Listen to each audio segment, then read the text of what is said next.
ভাইসাব টেকা তো প্রায় লাখ টাকা উঠাইলাম, এখন কোনটা ই টেকায় গিয়া মালদ্বীপ ঘুরিয়া বাজাই মনে হয় 1-2 হাজার শর্ট হইব। 1-2 ছোট হইলে আরো আইবা নানি? আচ্ছা ওই দেখো তাকে ফারান উঠবে।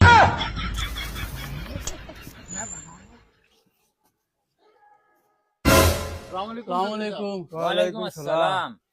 ও যে মানছে কোন বাড়ির দ্বারার মানছে হজ পাইন না, ও তোমার নৌ আসলো একদম সঠিক কইছো ভাই সাহেব। না আচ্ছা আস্তা গাঁর মানুষ আইয়া গেলা গিয়া, তারা লাগাবাড়ির মানুষ এখন আইরা এখানে চৌধুরী সাহেব পয়সা শেষ।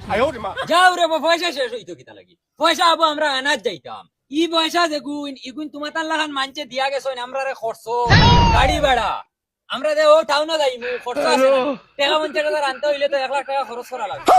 শুনো তোমার তান রে ওতার লাগি আনাইছি, আস্তা গাঁওয়ার মানছে 500 দিয়া গেছো তারারে আমরা কালেকশন করিয়া আনিয়া দিমু, এখন তোমার তানো লাগেনি, লাগলে টাকা 500 দিতা। হ্যাঁ আমরা এবার টাকা খান থেকে দিতাম, আমরা হইলে আমরা এবার লাড়ি বেটি না, আমরা মানুষের উপরে নির্ভর করিয়া চলি, তুমি তাই দিলে আমরা খাইতাম, আর নাইলে তো আমরা উপাস মরা লাগবে। আমিও রে বা হকির বেটা, যে দে খাই রি খাই না উপাস। তে আর কিতা করমু রে ভাই, ই দেখেন সামনে দেখিয়া মনে করলাম তোমার তান তোরা সহায় করমু, এখন তুমি তাই যদি সহায় তোরা হাত বাড়াও না আমরার ভাই, তে আমরা কিলা করমু? দেখো আমরা বহুত কিছু ত্যাগ করছি, আমরা 2 জনে চৌধুরী টাইটেল লাগাইতো বাক্কা খরচ হইছে, এখন ইগুন তোর তো আর পয়সা লইয়ান না তোমার তান গেছ থাকি, ওইলে গাঁৱত মানছে কইবা অমুক চৌধুরী আছো, তারা চাইলা নানি ও গরিব গাছারি তারে আমরা কিতা জবাব দিমু? এখন তোমার যদি ইচ্ছা থাকে তো কিছু দেও, দিলে আমরা গিয়া কালেকশন করিয়া আনমু ফাইবা। ধরো চৌধুরী সাহেব আমার কাছে টাকা 200 টাকা আছে, কইলা আমি স্কুল চাউল নিমু, ধরো নেও তবে ঈদ খানটা সুখে করি। ও তো ঈদ ছুটে করবাই, এখন 2 দিন কষ্ট করিলাও। সদি সাহেব আমার লগর লাড়ি বেটি যখন 200 টাকা দিয়া শরিক হয়ে গেছে, তা আমি কিতা করি? আমার কাছেও তুরা আছে। 500 দেও রে গো, ই 200 দিলে তো তুমি দেন 200 হিসাবে পয়সা তুমি এক পাইবা। কাম করো, আমার টাকা 100 দেবো, আমি বাড়ি দিয়ে দিলাম। ধরো মানে আমরা দুইজনের 200। দেখছো নি ভাই সাহেব, তারা রসুন ফুটকে 1 কিলা বেটি 200 টাকা থেকে 100 টাকা দিলেছি, আর তুমি সেরগাড়িকে খাওয়াইতেছো মোর কত মাত মাতিলা। যাও ভাই সাহেব, আপনি হো মা তখন মনে রাখিয়ে বই দিলা, আমি আপনার বালার লাগি কইছি, আপনি সবসময় বিড়ি খাই না আর আমি সবসময় সিগারেট খাই, একটা হেবিট থাকা লাগে।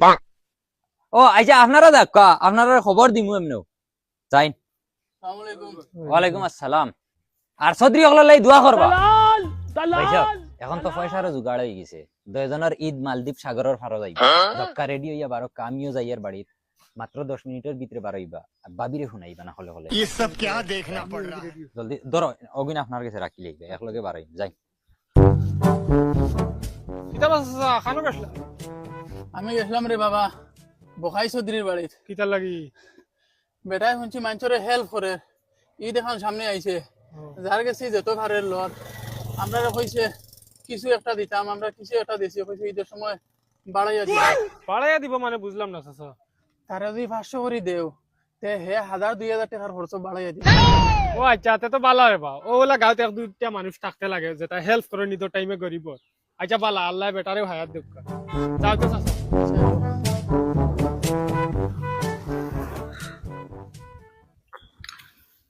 মিত্র কিলা লাগে মালদ্বীপ আইয়া? বেলেগ ভাল লাগে রে বাবাই। আমি তোমারে কইছিলাম নি ওই ওই একবার মালদ্বীপ আও, মালদ্বীপর মজা হায় হায়। জানু এটা একটু ফুল করে নিয়ে আও। শোনা ফিল আননি।